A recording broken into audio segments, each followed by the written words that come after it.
नमस्कार, मी नेहा रायते. मी अथश्री सिनर्जीची resident manager आहे. गेली 5 वर्ष मी हे अथश्री सिनर्जीची रेसिडेंट मॅनेजर आहे. इथे माझ्याबरोबर अभय आणि आदित्य हे 2 माझे रिसेप्शनिस्ट स्टाफ आहे. इथं राहणाऱ्या आतापर्यंत इथं 65 रेसिडेंट राहत आहेत. त्यांना काहीही कुठल्याही प्रकारची मदत लागली तरी आम्ही तिघं इथं कायम असतो. आणि इथे राहणाऱ्या सगळ्या रेसिडेंटबरोबर आज आपण थोडी चर्चा करूयात. जसा दिवस इथले लोक घालवतात, त्यांच्या डे टू डे ॲक्टिव्हिटी काय असतात त्याचा तुम्हाला आज एक थोडासा अंदाज आम्ही देऊ.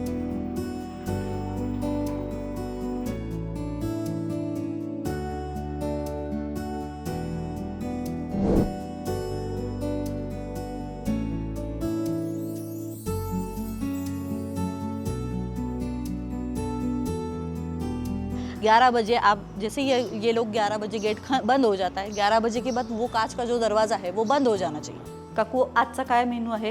आज रस्सा छोले आहे, भेंडी सुकी, वरण भात, चपाती भाकरी.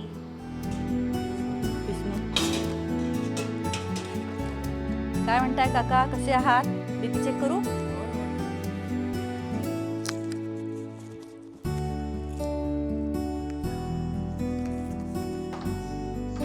येऊ. Happy birthday to you, happy birthday to you.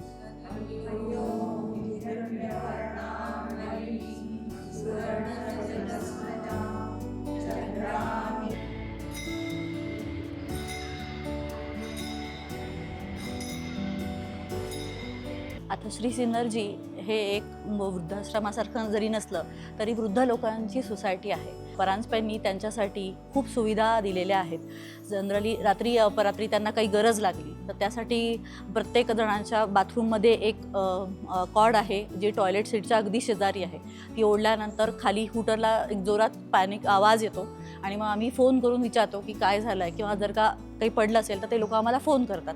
असंच आमच्या इथे एकदा एका काकूंनी पहाटे 3:45 वाजता त्यांनी बेडच्या बाजूला त्यांना खूप अस्वस्थ व्हायला लागलं, म्हणून मग बेडच्या बाजूचं त्यांनी पॅनिक स्विचचं बटन दाबलं आणि मग मी त्यांना कॉल केला. मला रिसेप्शनमधून फोन आला की 504मध्ये हे वाजतं आहे. मग मी त्यांना फोन केला तर त्यांनी फोन नाही उचलला. माझ्याकडं त्यांच्या घराची स्पेअर चावी असते, मी ती चावी घेऊन त्यांच्या घरात गेले. त्या खूप अस्वस्थ होत्या. मी ॲम्ब्युलन्सला फोन केला, त्यांना घेऊन हॉस्पिटलला गेले आणि मग त्यांना हॉस्पिटलमध्ये मणिपाल हॉस्पिटलमध्ये ॲडमिट केल्यानंतर त्यांच्यावरती ट्रीटमेंट सुरू झाली.